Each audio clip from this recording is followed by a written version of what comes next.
Catholics, have you ever heard the argument that maybe the Catholic Church was started by Jesus, but somewhere along the line it became corrupt? It died out. It mixed paganism, perhaps, with Christianity. Many times Constantine is to blame, and he's faulted for taking Christianity and perverting it, and it became the Roman Catholic Church. Many people have had this. Whole religions are based on the principle that the Catholic Church apostatized, meaning it became corrupt and it died out. The whole Mormon Church is founded on that, and the Jehovah's Witnesses as well, Seventh-day Adventists, the Church of God, and more. So if the apostasy theory that they have is false, then all of these other churches are false. And as we're going to see in this video, they're false because the apostasy theory is false. The Catholic Church never became corrupt. It never died out. It never compromised pure Christianity. And Constantine did not change these things that he is accused of. So stay tuned. This is exciting information and history to know that the Catholic Church not only was the true church,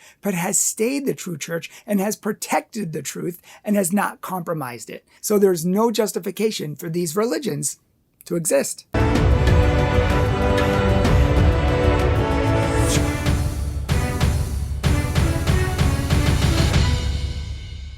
We are welcoming back Mr. Rod Bennett, and he has been a show on this guest before, a guest on the show before, and he is the author of several books, including the book that we're going to be talking about today, The Apostasy That Wasn't. And if you don't know Mr. Bennett, he is the author of many books, including his other new book, These 12, which I would highly recommend. It's a great book. He has one called Four Witnesses, which is the early church in their own words, which is fantastic.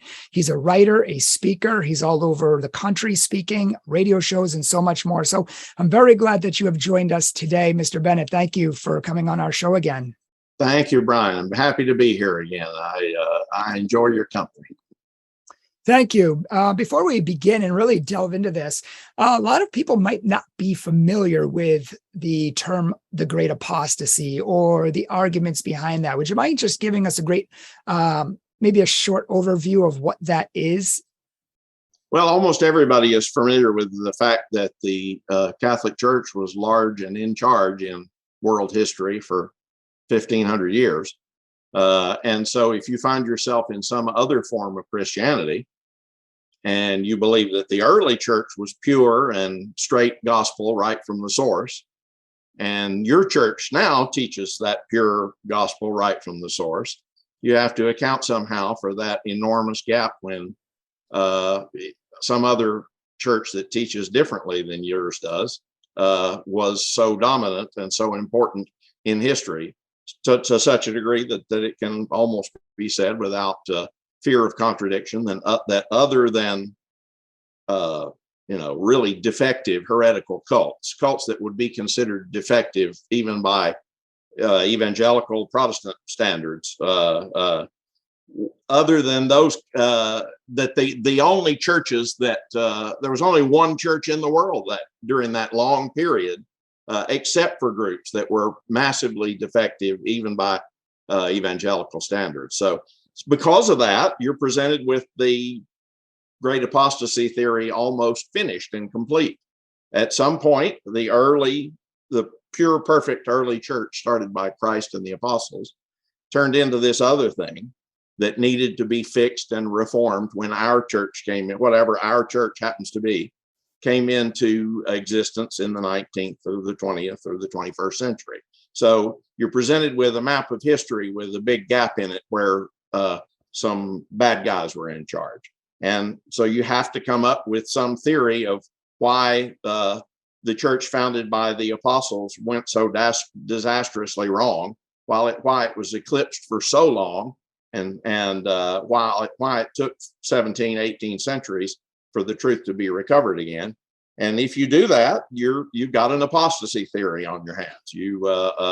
You believe that there's this enormous period in church history where false doctrine was taught in the name of Christ on a very, very large industrial scale. So you pretty much deduced your way into some form. You're going to go out looking for an apostasy because you need one in your theory of Christianity.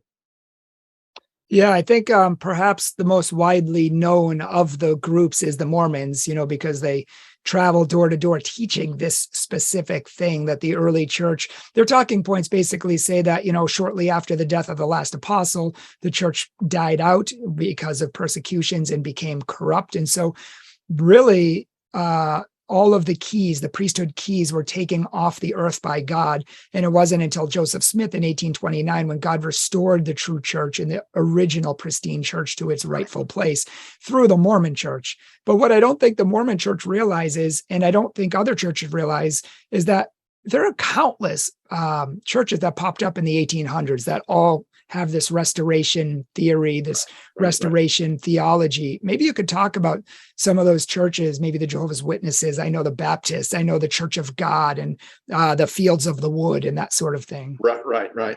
The actually, like I say, because necessity, if you're not going to be Catholic, necessity drives you to come up with a great apostasy.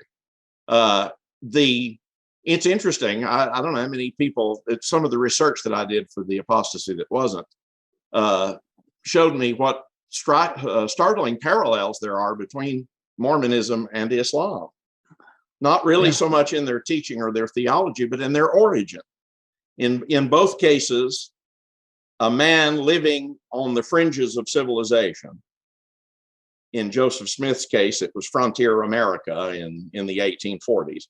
In Muhammad's case, he was living on the frontier of between paganism and some form of Christianity and Judaism on the other side. But both were living right on the frontiers. And they were born into a religious chaos where there were dozens of different groups putting their own particular spin on the story of Jesus and the apostles. And both men, Smith and Muhammad, became frustrated and confused, as anybody would, and dismayed. And in both cases, I think both men probably took religion a little more seriously than most people in their culture. And so it became a crisis for them to try to figure out which of these competing churches and groups they ought to join. And the thing they share in common is that both men went apart, climbed a hill, found a cave, and prayed to God to show them which of these multiple sects they ought to join. And in both cases, they were told, don't join any of them. I've picked you to come and restore what was lost. I've chosen you to be the prophet that's going to put things right again. So long before Joseph Smith in America, Muhammad did the same thing in the 7th century in the Near East. And as a result, they're very similar stories. And so the idea of that the great apostasy is necessary to any version of Christianity that just wants to see the great age when the Catholic Church was basically the one church is driven to find an apostasy, and they do it. Yeah, it's amazing to me how many churches, like the Church of God, Baptists, and many others, claim to have, even Seventh-day Adventists with Ellen G. White, they have these stories where they are the one and only one, but none of them can agree, from what I see, on the details of the apostasy, when the church went astray, how it went astray. People seem to differ on the details, don't they? Well, again, the thing is historically nonsense. And I know that hurts people's feelings if you say it so straight up, but historically it doesn't have a leg to stand on. And as a result, all you can ever have is a conspiracy theory or where you've gone through, like all conspiracies, and cherry picked a few facts that seem important or meaningful to you. But everybody's version is different. Everybody picks the conspiracy they're looking for. So that's why all of the various different apostasy theories, disagree in various ways about how the apostasy happened, and certainly they disagree on who the new prophet is to put things back in order again. But there's a surprising amount of the person that gets picked most often is the Emperor Constantine, who allowed himself to be converted in the year 311 and then began to sponsor and to remake Roman culture in line with the the Catholic gospel that he had been taught by the people who evangelized him. And as a result, it's obviously a watershed, and most people consider it the opening moments of Christendom, where there was a new unity between Western civilization and the Western Christian Church. So obviously it was a big moment. So it's turned into a kind of a grab bag.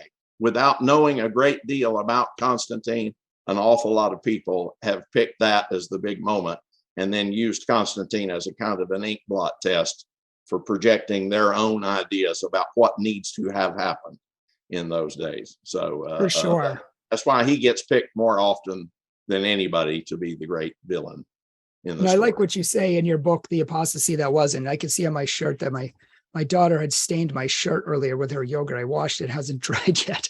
Oops. So I like what you say in your book, The Great Apostasy, regarding Constantine on page 20 and 21. It says A.J. Tomlinson, as we have seen, blamed Constantine for preferring his own creed to the Bible. But Tomlinson Dan Brown was the founder of the Church of God of Prophecy, which got me started Right. on this whole. I won't tell the whole story here, but it's a local group where, in about the year 1905, a local minister had the same experience, was told supposedly not to join any Christian church, but to go restore the real church that had been lost to the world for 1,500 years. He went up on top of a hill and prayed, and was given and created the denomination known as the Church of God of Prophecy of Cleveland, Tennessee. So, which is not far from where I live. and not far from Palmyra, New York, where Joseph Smith did the same thing. That's right. Yeah. So he says that Constantine preferred his own creed to the Bible, whereas Dan Brown says Constantine invented the Christian Bible in the first place, whereas the Jehovah's Witnesses damn Constantine's counsel for fabricating the divinity of Christ. Mormons fault it for denying the divinity of Christ. Seventh-day Adventists the divinity of man, yes. You're right. I'm sorry. That's Divinity right, of man. You're right. Seventh-day Adventists reproached Constantine for dropping too much of the Old Testament, and my own Baptist church blamed him for keeping too much. So it's like you name all these things that people blame Constantine for, but they all disagree on what Constantine got wrong. I thought that was very interesting. Well, G.K. Chesterton made a great quote, as he was known to do years ago, about this subject. He says, if you see the same man being simultaneously accused by different groups of being both too fat and too thin, you can be pretty sure that he's about the right size. That's great. And that's what's happened with Constantine and also with the Catholic Church. You find equal and opposite errors, mutually contradictory errors being laid at Constantine's feet. And none of it makes a great deal of sense. And you do come away believing that the man was probably about the right size. So yeah, let's go into that in more depth. Let's talk about the church before Constantine and after, because many people say the church after is completely different, which is wholly false. But maybe you could start out by giving us an overview of the first 300 years of Christianity, just so we can understand where we're coming from. Well, you've put your finger on the very best way to disprove these apostasy theories.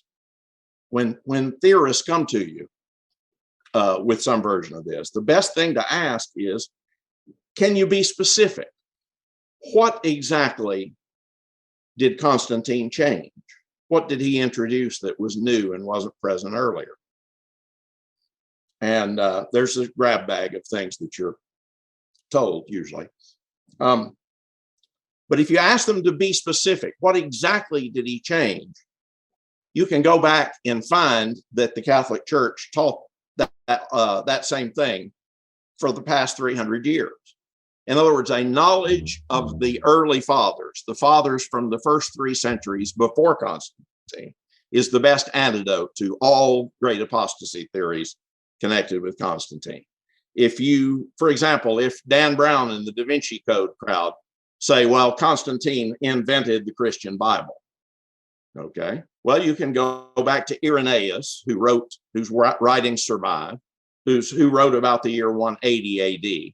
And you can find him insisting that the churches founded by the apostles use only 4 Gospels: Matthew, Mark, Luke, and John, not Thomas or Judas or any of these other things. Okay. So it just happens that the Bible that that Constantine sponsored was the Bible that includes Matthew, Mark, Luke, and John only when it comes to Gospels. Okay. Well, you can go a little further. You can go to the Muratorian Fragment. This is a piece of documentation from the early church dating from about the year 250 where really unknown, many people think it was Hippolytus, but one of the fathers or some unknown chronicler at the time made a survey of what books were being used in the churches of his day. And he made a report, and he gives a list that in almost every detail corresponds to today's New Testament. Okay. The one detail that's different is that he includes by accident a book that's really part of the Old Testament on the list, but that's a rather minor mistake. Probably was caused by the bad condition of the document as it comes down to us now. It's pretty fragmented, but so if Constantine invented the New Testament, why do we find it being listed as the correct Christian New Testament 60 or 70 years before Constantine was even born? So you can do this with every one of these disputed documents. If you think that Constantine introduced pagan devotions to Mary, then you can go back and show where the early church taught that Mary was the mother of God and ought to be considered as to be the mother of God, and all sorts of things along the line like that. And what about the Sabbath? Right. If you say that Constantine introduced the pagan idea that the Eucharist, there's a miracle at the Eucharist, and that the elements actually become the body and blood of Christ, if that's what you think he introduced, then you go back and show that it was present in multiple writers 100, 200 years before that. Okay. Now, yeah, and you can do this with every single one of the things that he's accused of doing. Because the actual fact is that Constantine was converted by the Catholic Church, and that he began to sponsor the gospel which had been taught to him and which he found in charge in the world. He found it to be the one universal Christian church that had already converted the Roman Empire to an almost complete extent. That's a whole nother discussion, is the idea that Constantine introduced Catholicism. Constantine found Catholicism had already almost completely converted his empire before he ever got into the religion business or the ruling business. The progress and growth of Christianity in those first 3 centuries is absolutely astounding. And it's much easier to understand Constantine as somebody who jumped on the bandwagon by beginning to sponsor Catholic Christianity, rather than somebody that found some little sect and made it the official religion of Rome, which, by the way, Constantine never did make Christianity the official religion of Rome. That's another one of the cornerstones in the myth. But yeah, go back to the early church, and almost every leg of the idea that Constantine created the Catholic Church becomes nonsense, because you find the Catholic Church was already enormous and had converted 3/4 of the Roman Empire before Constantine ever came on the scene. Maybe 3/5 would be a better way to say it. But yeah, that's the best answer to those questions, is to go and develop what many people don't have, and I didn't have until I began looking into this, and that was a pretty working knowledge of what Christianity was like. If Constantine was converted in 311, what did Christianity look like in 211? What did it look like in 111? You can find out, because there's lots of documentation, thousands of pages. You can just go back and read the writings of the early Christians and find out if they believed Catholic Christianity. And if you find that they did, then you probably need to revise your story about Constantine. Indeed. And Jehovah's Witnesses, blame Constantine for inventing the Trinity, and the divinity of Christ. But you have, let's say, in the year 252, you have Pope Dionysius, who was excoriating heretics for not accepting the divinity of Christ 75 years before Constantine even came to power. And you couldn't make the divinity of Christ any clearer than he is in the Pauline epistles. I mean, he just comes right out or the book of Hebrews, where they just come right out and pretty much say he came down from heaven. So, but at any rate, yes, there's abundant pre-Constantinian proofs that the early church believed that Christ was the divine Son of God. So for the first 300 years, you have the Catholic faith that had converted the Roman Empire through miracles, through preaching the gospel, and through the blood of martyrs and being persecuted on and off for 300 years. But then you come to Constantine, and do things change wildly after that? I mean, maybe you can talk about a little bit of what happened after Constantine, because, the assertion is that Constantine he wanted to make his empire happy. So he kind of took the pagans and he took the Christians and he blended them together. He mingled Christian doctrines with pagan doctrines, and Catholicism was kind of weak. So they accepted the pagan doctrines, and it kind of became this mix, this Christian pagan mix, which became known as the Roman Catholic Church. And so did the Christians after the time of Constantine really accept paganism? Did they devolve into false teaching? Yeah, actually, it was paganism that was waning. In fact, it was about bankrupt by this time. The real actual belief in paganism was any kinds of supernatural reality, as if the gods were actually real, was largely gone by this point. It was a religion that was failing. The official Roman pantheon of gods was viewed with great skepticism. It was something that was strong in Grandpa's day, but it was pretty much gone by this time. So the truth is just the opposite. Christianity was the most lively, awake, breathing and renovating force in Roman culture in the 3rd century and in the 2nd century, and which is the reason that Constantine was attracted to it, began to look into it, because it was very obviously the liveliest and most empowered group of people out there at that time. So, in fact, when Julian, who was one of Constantine's successors, made a brief and vigorous attempt to stamp out Christianity and to reinstitute pagan religion in the 380s, after Constantine was dead, people laughed at him. Pagans laughed at him. They made fun of him because he was a obvious crank, and that nobody went to his state-sponsored religious services. He was anyway. That story is in the book, but isn't that why Diocletian isn't that the reason he started his attacks in around the year 311 to try and reinstate or reinvigorate paganism as well? Well, he saw that he was frightened by the rise of Christianity. It was so powerful that it was very clear that it was going to supplant Christianity. So Christianity was going to supplant paganism, which was an endangered species. So real, actual, believing pagans were an endangered species.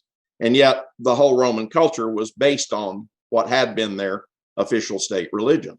So yes, Diocletian and some of the other emperors from that time felt threatened by Christianity, which is why the last great spasm of persecution, of Roman persecution, took place just before Constantine became emperor. So yes, absolutely, it was a rear guard action, I think, is the term you would want to use. A desperation attempt to force people to live like as if they believed the old religion, which they really didn't.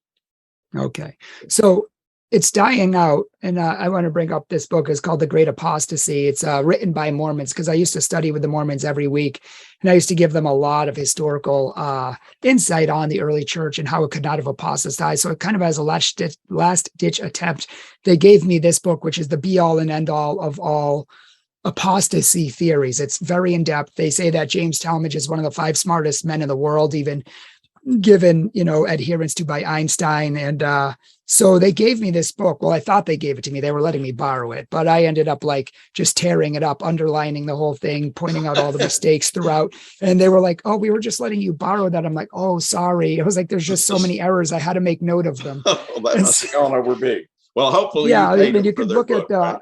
just countless errors. But what they say is that, the Christians were almost dead because of all the persecutions.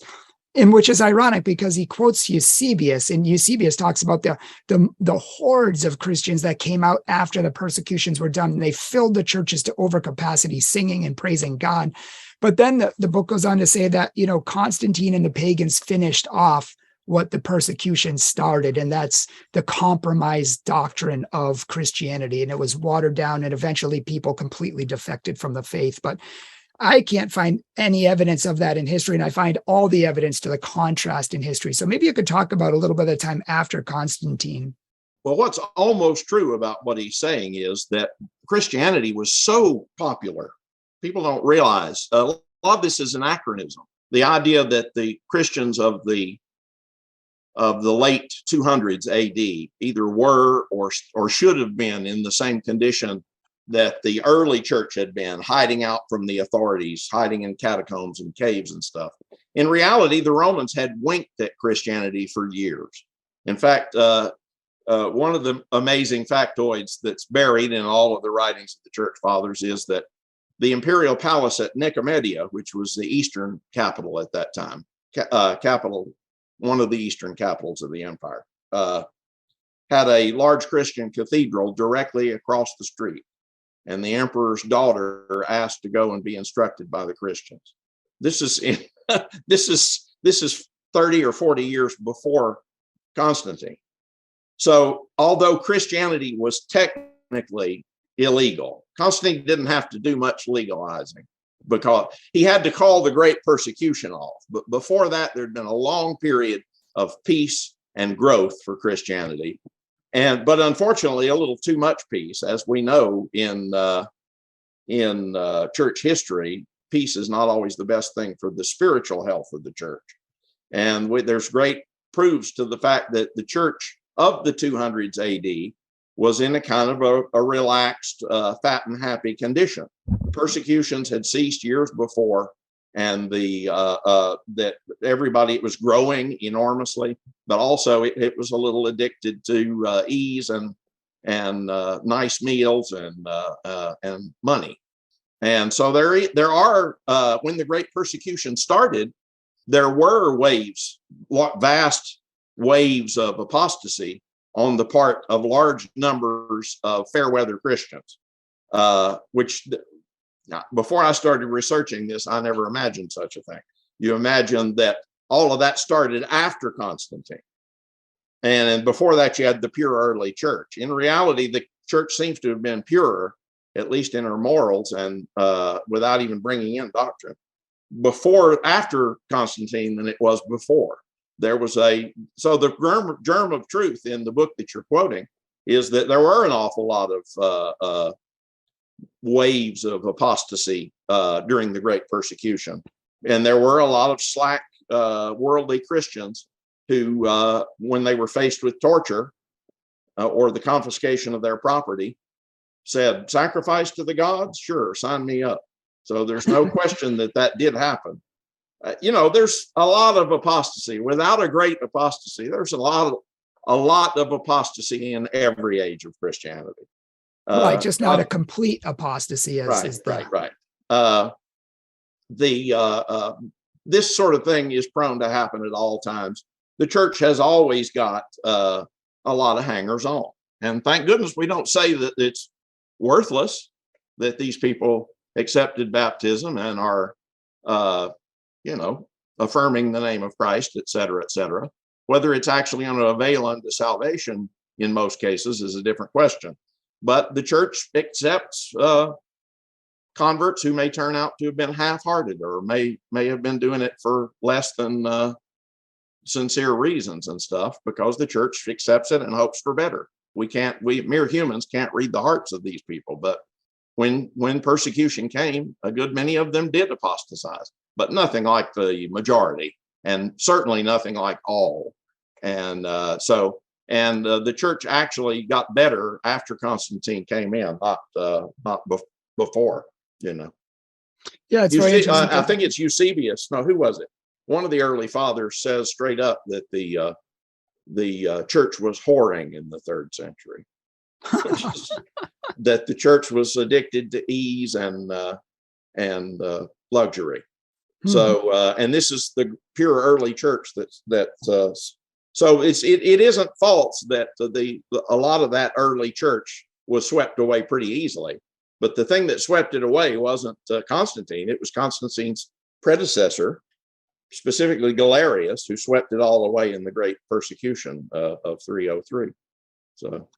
Yeah, it made them stronger. And I think even Eusebius, the early church historian, mentions that how many even higher ups in the church apostatized when the persecution started, but countless more. And I actually made a video called The Amazing Story of the Catholic Church. And I talked about that persecution time, about countless Christians forever. Yeah, a lot did apostatize, but many more didn't. And in fact, they were happy to be killed. They were running up onto the stages sometimes and putting their arms in the shape of a cross to be killed and beheaded. And They weren't afraid to die for Christ. And many would not let go of the faith before or after the persecution. So I would really challenge people to study the earliest Christians before and after Constantine, and you will see what we call as a continuity of the faith. People say, oh, but you invented baptism, infant baptism around that time. No, that was taught all the way back to the time of Christ. And in fact, the early fathers said it comes from the apostles themselves. And so, as you rightly said, there is a continuity of belief before and after. Do you find that people who hold these apostasy theories, do they read the early fathers at all? Do they read history at all? Or do they have like a misunderstanding of history? Maybe just a piece of history? Like, what do you? Well, some of them do, and some of them don't. I'm not going to start reading people's cards and saying, you haven't read the fathers. Like I said, that's usually, especially with a conspiracy theorist, to believe that you're going to walk into the middle of their Holocaust denying conspiracy theory or their moon landing denying conspiracy theory and just easily brush it away because it's such a ridiculous idea. You're going to get your butt handed to you in many cases if you do that, because you and I don't think about the Holocaust or the Apollo moon missions 24 hours a day like these people do. And we haven't read 700 books on the subject like they have. You and I have other things to think about in addition to that, So, but yes, you got to, there are people who read these writings and have got their own particular slant on it. We're getting now into the whole thing of how you address the mental errors that lead to the acceptance of these kinds of irrational flat earth theories and all these other things. And you get there into the mysteries of the human soul, when people are strongly motivated to deny something, the cleverness and ingenuity and the passion with which they will find reasons that they're right to deny it or to hate it or to, I joke around teasingly and say, we've got moon landing deniers, we've got Holocaust deniers, we've got all sorts of other conspiracies. We don't have George Washington cross the Delaware deniers.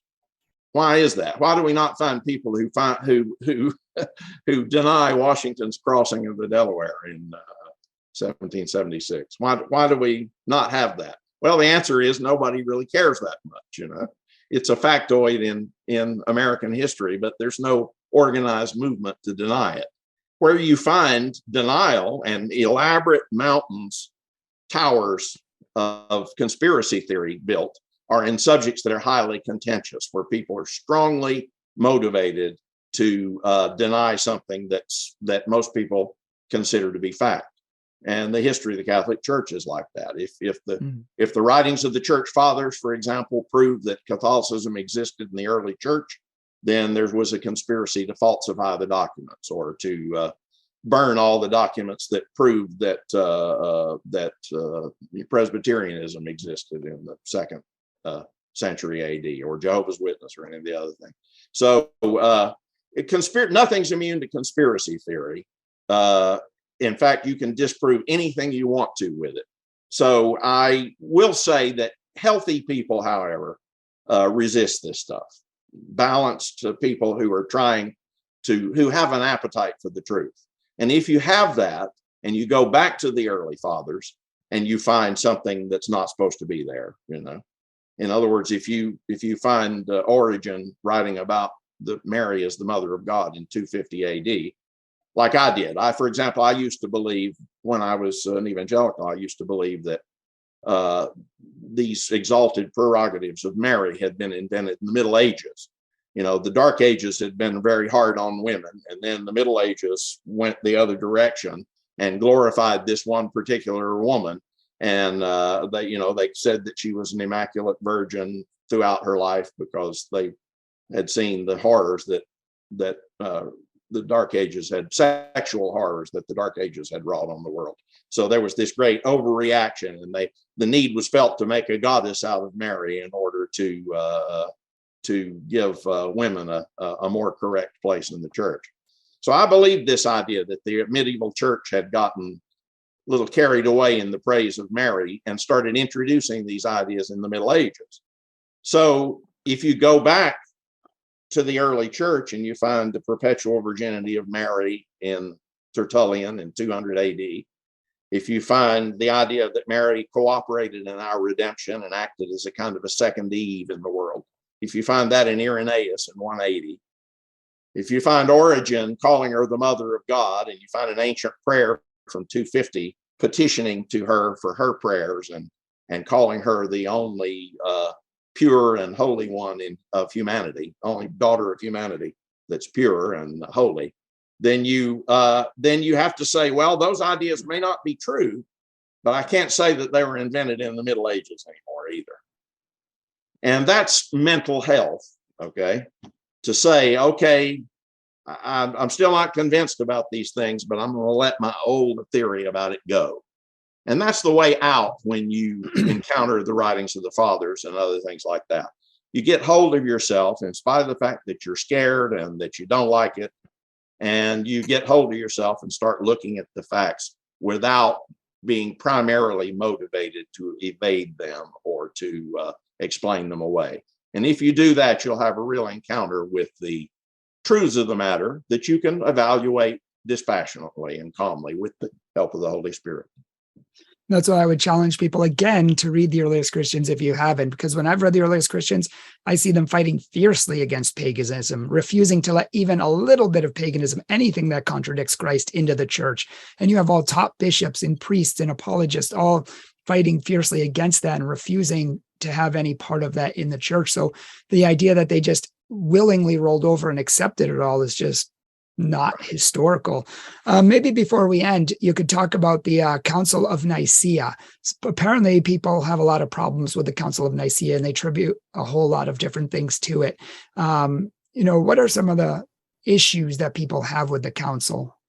Well, there are records of the Council of Nicaea, which was held in 325. Some records do survive, but nothing like an exhaustive minutes or nobody transcribed, or if they did, it doesn't come down to us today.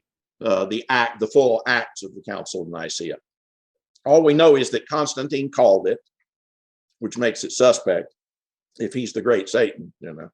Constantine called the council. He asked all the bishops of the world to come to Nicaea in the Eastern Empire to settle the controversy raised by Arius, who was a rogue presbyter of the Church of Alexandria in Roman Egypt. Because it's a little shadowy what all the decrees were. We know that Arius was condemned. We know that almost all of the bishops present, over 300, condemned his innovation, and which we can't really go into the details of what was Arianism or whatever. But the council was almost entirely about this controversy created by Arius. Okay. But because there's not exhaustive records of what was said, it's a perfect ink blot. Okay. Constantine, not long after his conversion, called a council of all the world's bishops. Well, he must have laid down the law to them. He must have, told them what the new order was going to be and all the rest of it. And all of that is just historically nonsensical. we're told that Constantine actually came into the council in a very humble way. He professed himself as a Christian layman to be ready to accept the verdict rendered by the Catholic bishops. They offered him a golden throne to sit on, and he said no. He asked for a low stool to be brought in, where he could just sit and observe off in the sidelines. So the more you learn about the Council of Nicaea, the more a lot of this nonsense dries up and blows away. But needless to say, there's absolutely no truth in the idea that he just laid down the law on what the Bible should be, which books should go and which books should stay, or that he forced them all to accept the divinity of Christ. The Arian heresy does have something to do with the divinity of Christ. So a lot of people have said, well, that must have been it. They condemned Arianism, which did not teach the divinity of Christ. That isn't true, by the way. Common misconception is that Arian's teaching was against the divinity of Christ. Actually, he doubled down on the divinity of Christ. The Arians fell over themselves trying to outdo the Orthodox in saying honorific things about Jesus. What it actually did was it simply denied that the Son was co-equal with his Father, that the divine Son was a co-equal eternal member of the Trinity with his Father in heaven.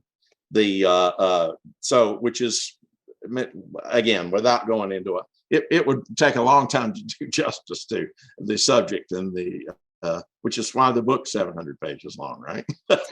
But let's put it as simply as possible, because it's so necessary that Constantine should have stepped in and behaved in an authoritarian way and forced the bishops to toe the line, etc. That's so necessary to a good apostasy theory that people begin to imagine that it's there when it really isn't. But there's no evidence for any of those things. Again, especially if you know what the church of the previous 3 centuries taught. If it taught Catholicism, then Constantine cannot have introduced Catholicism at the Council of Nicaea. And that's the whole thing in a nutshell. Yeah, very, very good points, especially on the point of Constantine. Really, there's a big misconception that Constantine kind of merged the church and state and they became one, and he kind of became the first pope for people who really don't understand things. It's ironic for a church that's very focused on the idea of getting the United States to govern in a Christian way, in a way that lines up with Christian values. It's very ironic that we find it so nefarious that Constantine sponsored Christian morals after he became Christian. He immediately outlawed feeding prisoners to the lions in the arena anymore. He immediately outlawed branding prisoners on the face with a hot brand, because he said that was contrary to the dignity of man and the image of God in man. So yes, Constantine began to sponsor Christian ideas, but in a way that most people would agree was a good thing. So, yeah. But as far as imposing a whole new religion or a whole new version of Christianity, that was exactly the opposite of what in fact, he was just about the least theological person that you could think of. He was a soldier, he was a general, and he didn't like philosophy. He didn't like theology. He turned all that over to the bishops, and he said, I may be the emperor, but all that's above my pay grade. And that was his whole way of working in this subject. But again, you have to read the story of the times carefully and put all of this misinformation out of your mind before you can begin to see what actually happened in those days. Yeah, I have a 6-volume history set by Warren Carroll behind us, and he talks extensively about how Constantine had a bishop, I believe it was Bishop Osius, who personally taught him theology, who personally was given to him to teach him what he was supposed to know. Yeah. So and Osius was respected all over the church. He was worldwide considered a saintly teacher of Christianity who had been in business for years. When Constantine was a Christian clergyman when Constantine was in diapers. So the idea that Constantine dominated Osius, it was actually the other way around. That's exactly right. Did you have any final thoughts on the Great Apostasy before we exit? Well, I will say I'm pleased to hear people talking about the book, The Great Apostasy. because it's my favorite of all my books, kind of my favorite child. So, Yeah. and I wish people knew it better and were more. I wish it had more readers. It is a thick, kind of a difficult subject, but I tried really hard to write it in an entertaining way, and it almost has the quality of a novel to it. So don't be scared of the topic. I guess this is a commercial for the apostasy that wasn't. But if any of what I've said was helpful or meaningful to you, then go out and get the apostasy that wasn't. You can get it from Catholic Answers Press, Catholic.com. Yeah, everyone definitely check out that book. I will link it below in the show description notes, as well as where they can find your site and your other books as well. And I would just challenge people one more time to really be excited, be, passionate about studying the early church, about studying history, because if you know history, then you don't have to guess at it. If you understand what the earliest Christians believe, you won't be making these conspiracy theories. So honestly, if you claim to believe in God and follow God, who's a God of truth, then you owe it to yourself as a truth follower to discover the truth, not what you want to be the truth, but what the truth actually is and wherever that leads. So I just want to thank you, Dr. Rod Bennett, for coming on our show today and for sharing this with us. It's one of my favorite topics as well. I just love church history. It's so interesting, the good, the bad, the ugly, all together. It's just so interesting. So thank you for sharing it with us today. Thank you for having me, Bryan. I've enjoyed it very much. Absolutely. And if you guys like this interview, then I will also link our first interview with Rod Bennett. It's called These 12, The Gospel Through the Apostles' Eyes. Such an interesting book. It's all about the Gospels. It's about the Jesus, the authority of the apostles, but in a different way than you've ever read before. It's almost, as he said, in a novel form to make it interesting, but it's very good and I highly recommend it. And he has other books as well. So thank you all for tuning into our podcast today. Thank you for joining us. Please check out our show description notes below, and please share this with other religions who may not know the truth. Share this with your family. Share this with your friends, your Jehovah's Witness aunt, or your Mormon relative. Share it with them so that they can know the truth that sets them free. Most of all, keep praying for us because we're always praying for you. God bless you all.